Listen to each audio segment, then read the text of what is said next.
यहाँ पर मैं सेक्टर 25 की जनता कॉलोनी में मौजूद हूँ और यहाँ पर ये जो कॉलोनी है काफ़ी और कई वर्षों से 25 सालों से ये कॉलोनी बसाई गई थी लोगों द्वारा और चंडीगढ़ के प्रशासन द्वारा ये तुड़वा दी गई। 1500 पुलिस फोर्स यहाँ पर तैनात है और सुरक्षा के लिए डिजास्टर मैनेजमेंट की टीम भी यहाँ पर पूरी तैनात हो चुकी है।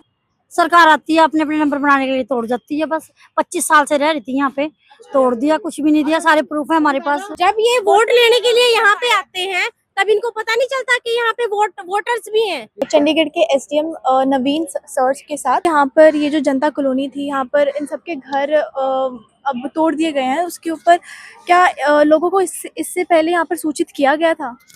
जी बिल्कुल, जैसे ही हमारे पास honourable Punjab and Haryana high court का डिसीजन आया था वो हमने इन्हें कम्युनिकेट कर दिया था। एंड यही रीज़न है कि ज़्यादातर लोग ऑलरेडी इसे छोड़ के जा चुके थे जब हम लोग सुबह यहाँ आए हैं, तो इनको ड्यूली कम्युनिकेटेड था ये। आज मनीष तिवारी जी कहाँ पे हैं, जो यहाँ से सेक्टर 25 से 4400, 4500, 4800 मेरे करीब शायद वोटें लेके जीतते हुए यहाँ से, आज वो कहाँ पे है? आज उनको इस जनता का दर्द नहीं दिखाई दे रहा? प्रशासन द्वारा यहाँ जो घर तोड़ने का फैसला लिया गया उससे आम जनता काफी परेशान है। इनके घरों पे बुलडोजर चलवा दिया गया और अब ये यहाँ बेघर हालत पे सड़कों पर पड़े हुए हैं। काफी ज्यादा मात्रा में यहाँ पुलिस फोर्स और सीनियर ऑफिसर्स तैनात हैं और जमीन की बाउंड्रीज भी शुरू कर दी गई है। आपके चैनल के थ्रू तो ये मैसेज पहुंचाना चाहिए, कोई एमपी है, कोई एसपी है, कोई डीएसपी है या फिर कोई प्रधानमंत्री है या कोई भी है, जिसने भी झुग्गी तोड़वाने के ऑर्डर दिए ना, तो वो ये ऑर्डर भी दे दे कि उसके बंगले में सामान रख ले जाके। महीने का क्या है, किसी लोगों के बंदों के पास कोई रहने सहने की सुविधा नहीं है। वोट के टाइम आ जाते हैं, हाथ तो पैर मिलने जोड़ते हैं। हम तो इन्हीं पे आस लगाए बैठे थे। कांग्रेस ने पहले मकान दिए और फिर ये किसने करवाया? मोदी की सरकार ने करवाया? ये भी नहीं कह सकते मोदी ने कहा है। ये है ये मिली जुली सरकार, ये जो लोकल प्रधान बने बैठे हैं। गरीब जनता से वोट लो, इनका शोषण करो। जब वोट लेने का टाइम होता है तो हाथ जोड़ के आते हैं, जब वोट मिल जाते हैं, बन जाते हैं ये लोग, तब कोई भी आके यहाँ पे हाल नहीं पूछता है। कृपया करके जिनके पास प्रूफ है उनको मकान दिए जाए ताकि वो अपने बच्चों का अच्छे से गुजारा कर सके। और सर पे जब छत होती है तो बंदा एक टाइम भूखा भी रह सकता है।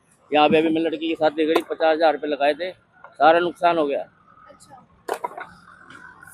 अंकल आप रोए मत, हमारी तो कोशिश यही रहेगी कि सरकार सुने आपकी बात, पर सरकार सुनती फिर झुग्गी की तोड़।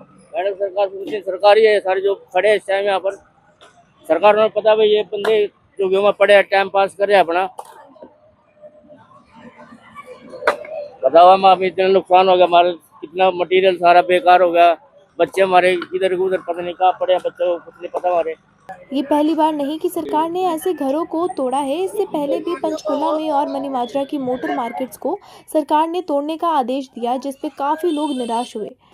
जैसा कि लोगों ने पहले बताया कि वोट्स की आड़ में यहाँ सरकार रहने का विश्वास दिलाती है, बल्कि दूसरी तरफ जब लोगों को पता है कि ये पार्क और पब्लिक प्रॉपर्टी है तो यहाँ इलीगली अपना घर बसाकर बाद में निराश होने का भी कोई फ़ायदा नहीं।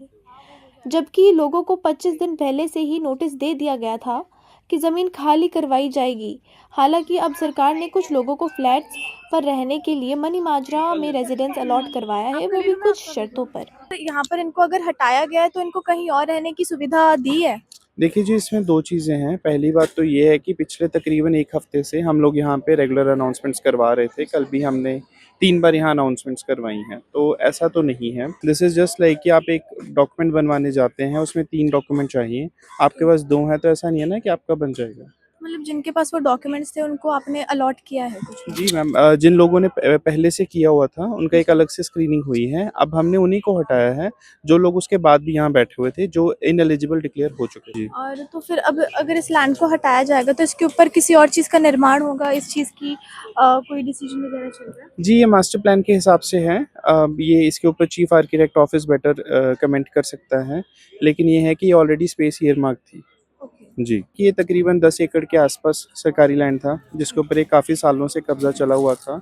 यहाँ से काफ़ी सारे लोगों को हम ऑलरेडी एलिजिबल डिक्लेयर करके उन्हें दूसरी जगह शिफ्ट कर चुके थे। जो एलिजिबल डिक्लेयर नहीं हुए थे उन्हें ही, वो लोग ही यहाँ टिके हुए थे। वी बीन टोल्ड कि तकरीबन 2500 के आसपास यहाँ पे शैंटीज़ थी एंड 5 से 6 हज़ार के आसपास यहाँ पे लोग थे जो यहाँ रह रहे थे। ये हमने डीसीएम ऑफिसर से भी बात की और आप देख ही चुके हैं, उन्होंने कहा कि जो लोग यहाँ पर इलीगल तरीके से रह रहे थे और कुछ 3 एलिजिबल डॉक्यूमेंट्स थे वो सबमिट नहीं कर पाए तो उनको हटा दिया गया है।